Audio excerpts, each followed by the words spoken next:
Signal gasoline. Let every traffic signal remind you, you do go farther with Signal gasoline.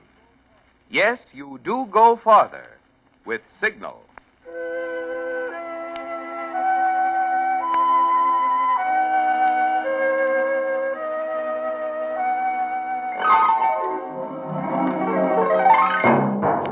The Signal Oil Company and your neighborhood Signal dealer bring you another curious story by The Whistler. Tonight, meet Mr. Death.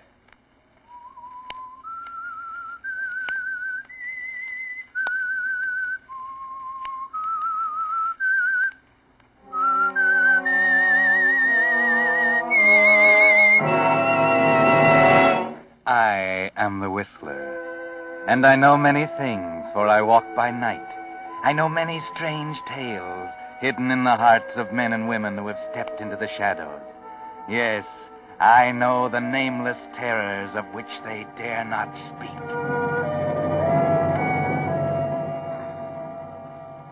"1915 was a big year for a lot of people in New York City. Herman Arnold, for instance.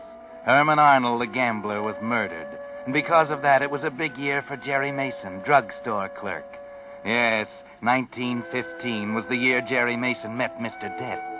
You see, just before he died, Herman Arnold persuaded Jerry Mason to embezzle $1,800 from the safe at Thatcher's drugstore where he worked. He was going to double it overnight. That's what Jerry told Laurie Crane, his girlfriend.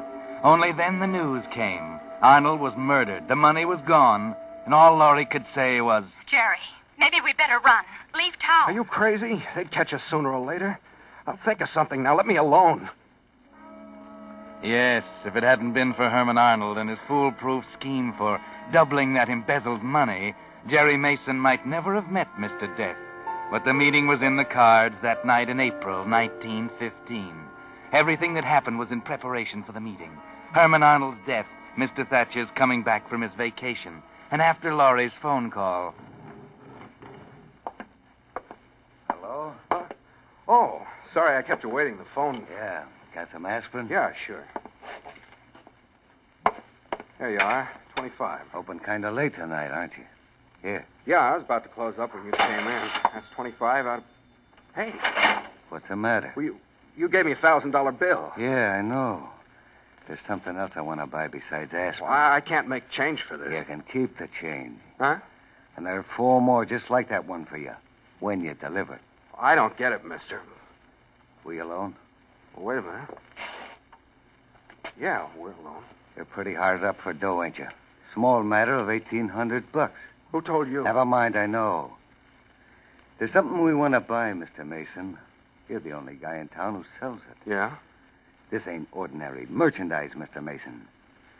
I understand you have a regular customer by the name of Ted Townley. Yeah, the newspaper columnist. What's he buy here? Has his prescriptions filled. What kind of prescription? Chlorohydrate. He can't sleep at night without it. Pretty powerful drug, ain't it? Not in small doses. I put it up for him in capsules. I see. What about large doses? What do you mean? I mean, if he was accidentally to take a capsule, well, it was loaded with maybe 3 times as much as usual. Oh, well, that wouldn't happen. I'm very careful. 8 grains is all Suppose you accidentally loaded one of them capsules, Mr. Mason. Oh, Get it? I see.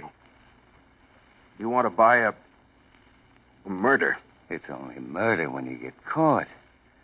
Now, if Mr. Townley was to be found the next morning dead with an overdose of chloral hydrate in him, what would you say? That is, if you was holding the post-mortem. Well, I'd check the rest of the capsules in the box. Uh-huh. And suppose you found them all kosher. Then I'd say he took more than one on purpose. Is it worth $5,000? I don't know. $5,000 just to load one capsule and slip it in his next prescription? All right, I'll do it. You're smart, Mr. Mason. I'll have the other $4,000 for you within an hour after Mr. Townley wakes up dead. Good night, Mr. Mason. $5,000. I'm okay. I better close up now. Pardon me. What? How'd you get in here? I came in through the side door. I've been looking at the magazines over there behind the rack. I'd like to purchase this How long issue. have you been here? Oh, half an hour or more. I hope you don't mind. That man who just left? Yes, I saw him. I didn't want to interrupt. You both seemed to be so interested. You heard what we were saying? Oh, I didn't pay much attention. You see, I'm quite excited. I'm going on a trip to Europe. I'll take this issue of Travel, if you don't mind. It has a remarkable article on Syria. Have you ever been to Europe, Mr. Mason? How'd you know my name? Oh, I happened to hear that gentleman call you Mr. Mason. Is that all you heard? Well, what's the matter, Mr. Mason? I'm dreadfully sorry if I eavesdropped, but it was entirely unintentional. I see. Magazine's 25 cents. Yes, there you are. Thanks. I'm so excited about my trip I can hardly close my eyes at night. It's a good thing I don't do this very often. They say a large proportion of American businessmen die prematurely because they can't sleep at night. What made you say that? Why, it's true. You know, Mr. Mason, this will be the first time in my life I've left New York State, except for a trip or two to Jersey City, of course. No wonder I'm excited, eh? When are you leaving? May 1st. Oh, say, I wonder if you'd do me a favor. What? Well, the next issue of Travel has an article on English inns. I wonder if you'd be kind enough to put one aside for me. Okay, I'll save you one. Oh, I'll come in for it. It should be a week or so, shouldn't it? Well, just before the 1st of May. Thank you. Thank you so much. I'll be going Oh, now. I'm sorry about being so touchy. You know, that other customer, he kind of had me on edge, kept talking in riddles. You hear what he was telling me? Well, just a word now and then. Enough to... To what? To know it was none of my business. Good night, Mr. Mason. I'll be back on April 30th for the magazine.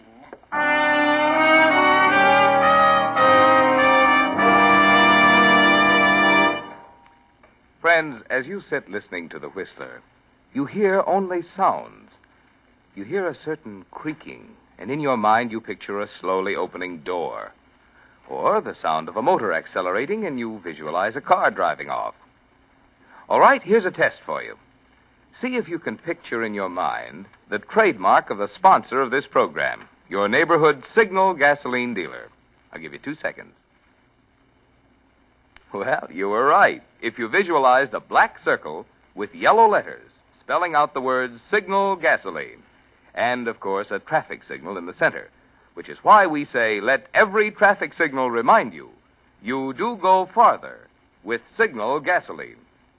What's more, that's a mighty good sign to look for these days, because there you'll find not only Signal's famous Go Farther gasoline, but the full line of Signal's specialized lubricants. Really conscientious service, too, by experienced Signal dealers, more eager to please you because they're in business for themselves. So let the black and yellow Signal circle be your insurance of the protection your car needs to last out the duration. And now, back to the Whistler.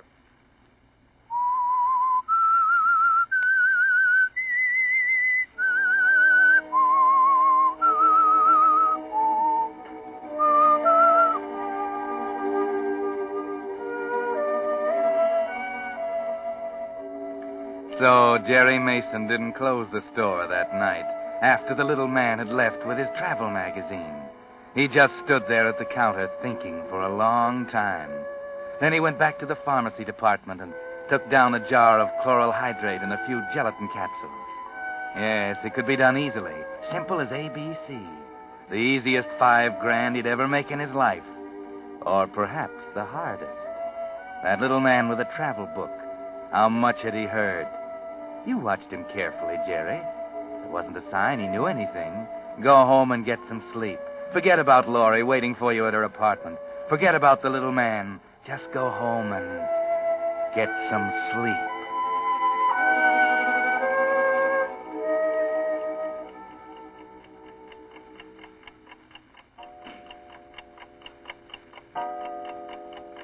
Two o'clock. Forget about the little man, Jerry. Just an innocent old fuddy-duddy who happened to stroll in that side door at the wrong time. Go on, get some sleep.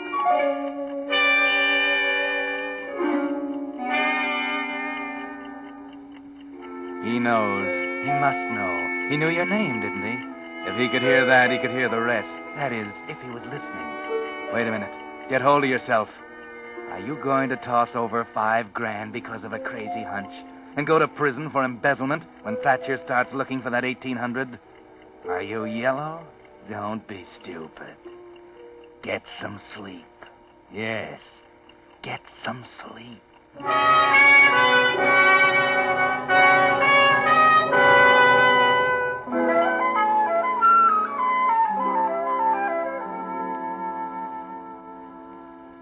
Jerry, you look like a ghost. I couldn't sleep all night. I got to decide right now. Townley will be in here for his prescription any minute. We made a wrong guess, Jerry, about the 1800. I know. I love you, Jerry. Don't let them drag you down any farther. But what about Thatcher's money? Jerry, it's murder. If I get caught, it's murder. I just can't get that guy with the magazine out of my mind. Townley's a big man, Jerry. They won't pass it off without a question. He knows too much about too many people. Well, there can only be one answer, I tell you. The guy's an addict, and everybody knows that people like that die from overdoses every day. I'm a cinch. If that little guy with the glasses is as dumb as he looks. Oh. Morning, Jerry.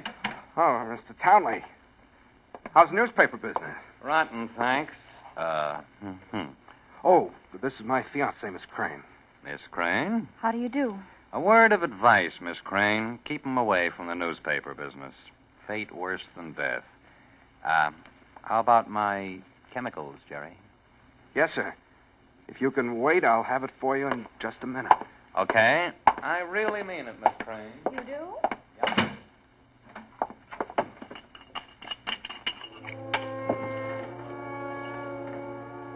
Maybe she's right, Jerry. Maybe you'd better forget the whole mess. And yes, throw away $5,000. More money than you'll ever have if you live to be 100. Townley's a nice guy. Be ashamed to bump him off. Maybe Thatcher will listen to reason about the discrepancy. Let you off easy. Yes, take that capsule out and look at it for a minute. $5,000. Right in the palm of my hand. 5,000. All right, Mr. Townley. There's one for good measure.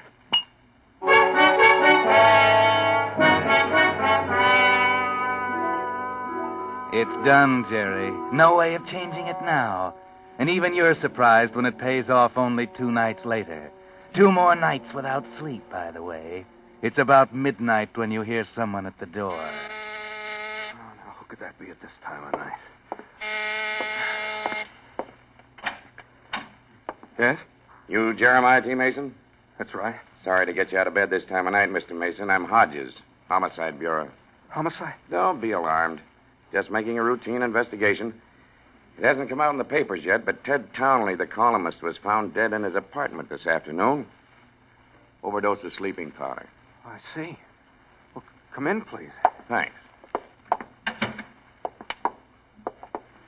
Sit down. Yeah. Well, only be a minute. I understand you're employed by the Thatcher Drug Company where Townley got his prescriptions filled. Yes, as a matter of fact, I usually put them up myself. What was the drug?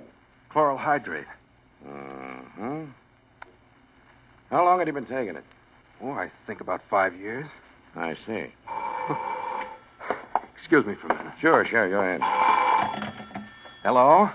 Mr. Mason, Yes. you did a nice job. Oh, don't apologize, Laurie. You didn't get me out of bed. Inspector Hodges of the Homicide Squad is I here. get you. It seems Townley, the columnist, was found dead in his apartment. I'll address that dough to General Delivery. Name of Charles Henshaw. Got it? Yes, that's it. He got the drug from us. That's why the inspector's here. Take it easy, pal. Remember, they ain't got a thing on you. So long. All right. Good night, dear. I'll see you tomorrow. Sorry, Inspector. That's okay. Nothing irregular about the case, of course. Stomach contents analyzed as chloral hydrate. Doctor tells me you'd had trouble with Townley. Said the guy was turning into a regular addict. Well, if there's anything I can do... Forget it. This'll probably close it up. Don't think you'll even have to testify. Well, thanks a lot, Mason. Sorry I had to disturb you. Well, that's quite all right, Inspector. Good night, Mason. Hey, better get back to bed and get some sleep. You look like you've had a hard day.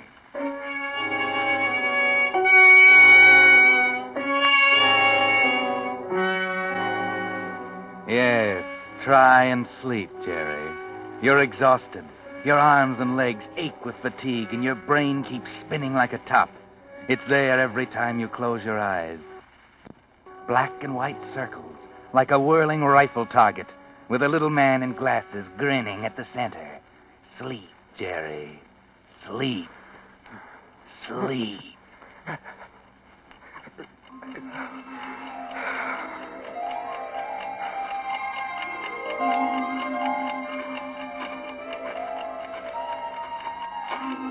Well, what's this, Jerry? Could you be dreaming that you're walking in Central Park alone? There's not a breath of air. The leaves of the trees hang limp and motionless. It's too quiet to be real. Oh, Mason. Huh? What? Townley. Mr. Townley, you can't... Oh, yes, I can. Here, I want you to meet a friend of mine. Why, you're... No. Oh, yes, we've met before, Mr. Townley. I happened in the drugstore on the night Mr. Mason made arrangements for your departure. Mason, I want you to meet Mr. Death. Mr. Death?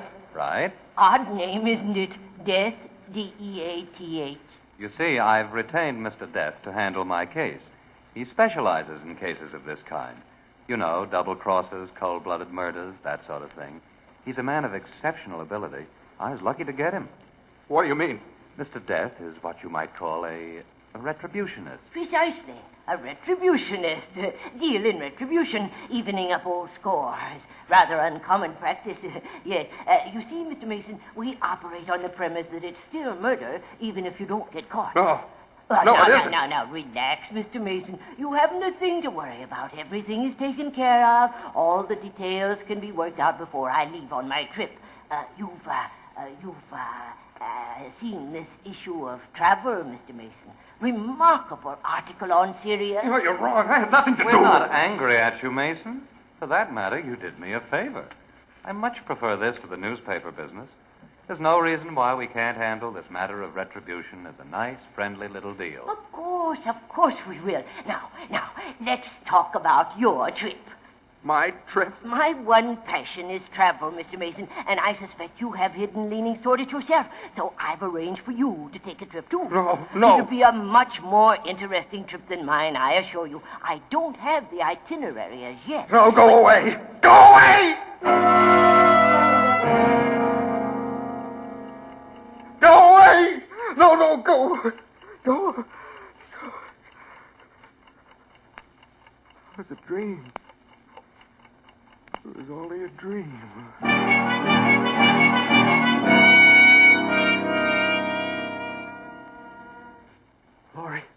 Laurie, you have no idea what it was like. They both grinned at me and talked about retribution and a long trip. Well, What? I shouldn't say I told you so, I guess. There was no other way out, Laurie. I know. I suppose I'm as guilty as you are. You just aren't a murderer, Jerry. You haven't got the right kind of a mind. This was so real. You've got to get hold of yourself. It's done, and there's nothing we can do to change it. Now, where's the money? Here. I picked it up at the post office this morning. Small bill. Good. I'll return it to the safe. Mr. Thatcher might get in early. You'll have it all ready for him. And I'll be back later this afternoon. Now, you've got to get some sleep. I know, but every time I close my eyes, I see him. Forget him, will you? I told you, it's only your imagination. All right. I'll go to sleep. Oh, before you go, fix me another bromide, will you?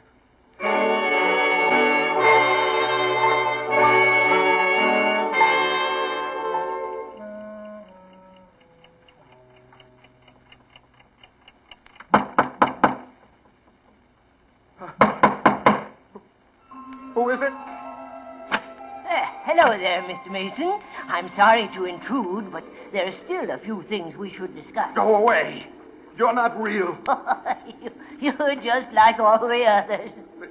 The others? Yes, I suppose it's just one of the problems every retributionist has to put up with. Nobody believes he's real. Purely a philosophical problem, of course. What? Depends on what you mean by real.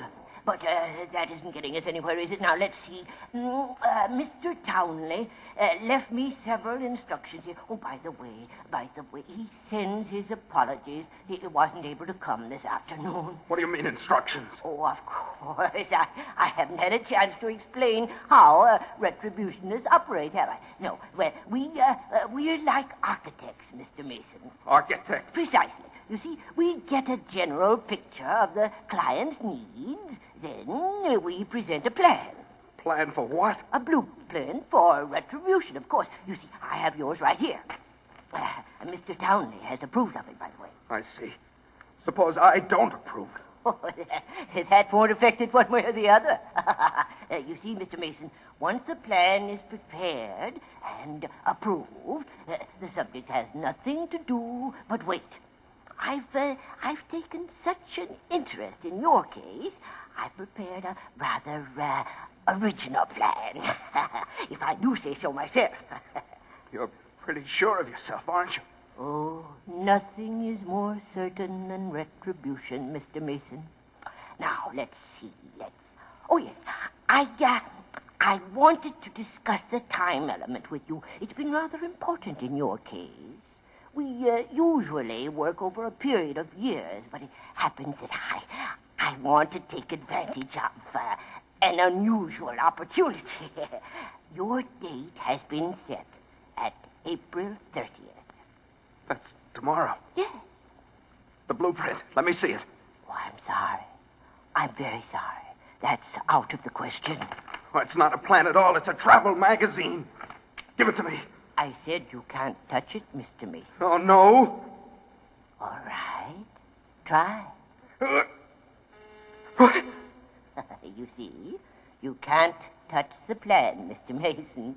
All you can do is wait. Just wait.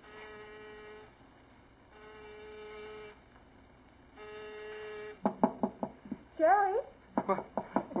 Jerry, it's me, Laurie. Open the door.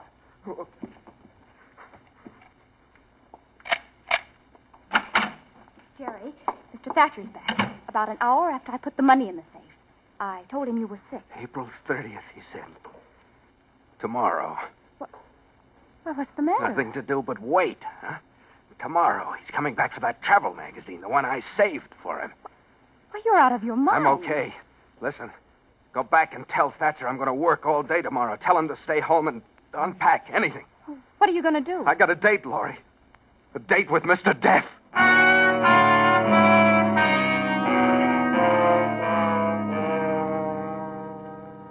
A date with Mr. Death.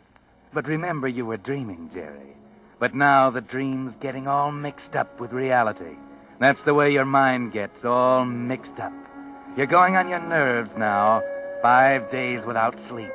5 days on double bromides. Your muscles ache, and there's a throbbing pain at the base of your skull. And though you don't sleep the rest of the night, Mr. Death's still there, grinning at you from the center of the black and white rifle target, waiting for tomorrow. He doesn't know you're not going to take it lying down, that there's something you can do besides wait, something he might not expect when he comes in as he promised he would pick up the new travel magazine. You stagger through the next day, and finally, just as before, the door opens at about closing time. Hello there, Mr. Mason. Oh, it's you. I hope you remembered about the travel magazine. Yes, I remembered. Here you are. Thank you. Thank you so much, Mr. Mason. 25. Yes. Say, where do you live? Up on East 78th Street, near the river. I live up that way. I'm about to close up now. I'll take you home. Oh, fine.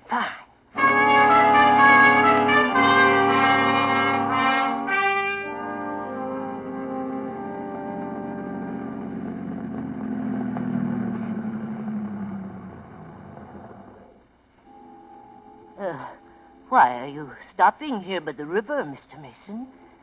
All right, Mr. Death. It's April 30th. What do you mean? You heard what we were talking about that night, didn't you? Got the whole works. Lean what? back and wait, huh? Just sit around and wait for you to spring the works on the cops. Tell them I killed Ted Townley. Did you have that in mind for April 30th, huh? Tonight, maybe? I didn't... Oh, yes, you did, Mr. Death. Retribution, huh? Well, maybe this is something you forgot to put in your blueprint. Oh, no, Master.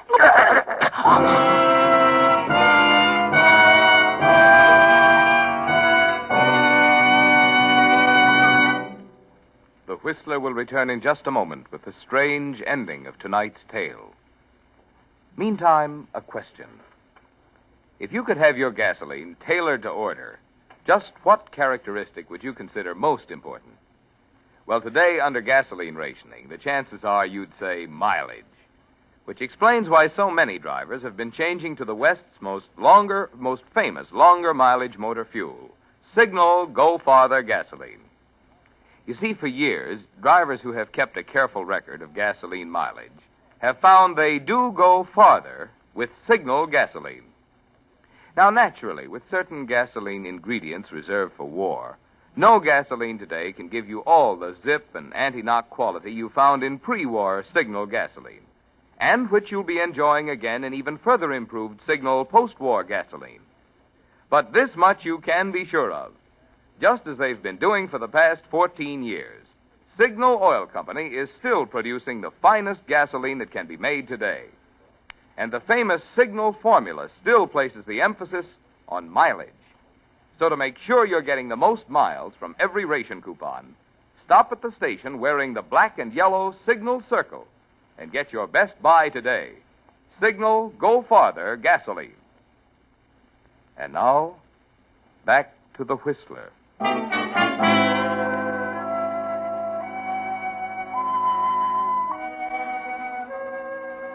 There's nothing to worry about now, Jerry. Mr. Death is out of your life for good, deep in the river with a 100-pound chain around his neck. And there are no prying friends or relatives to inquire for him. You can sleep now, and it's wonderful, isn't it? No more leering faces, no more blueprints, just the good, solid black velvet of sleep. 24 hours of it, just like a baby. The old bounce is back the next night, and you can smile again. Jerry, you're sure it was? Don't worry, baby. They'll never find him. Oh, man, I feel like $1 million. Oh, by the way, I'm going on a trip. Mr. Thatcher told me I needed a vacation. Trip? Where? Well, look what I found in Mr. Death's pocket.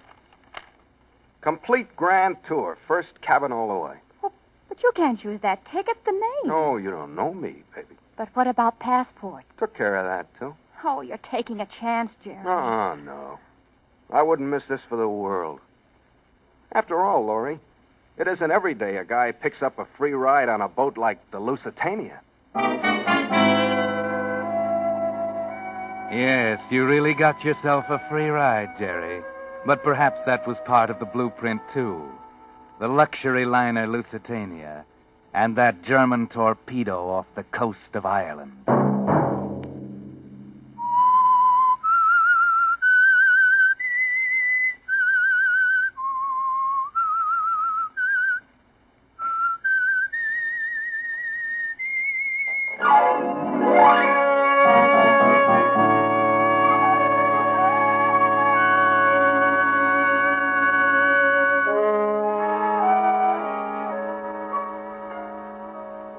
Next Monday at 9 o'clock, The Whistler will bring you another strange tale.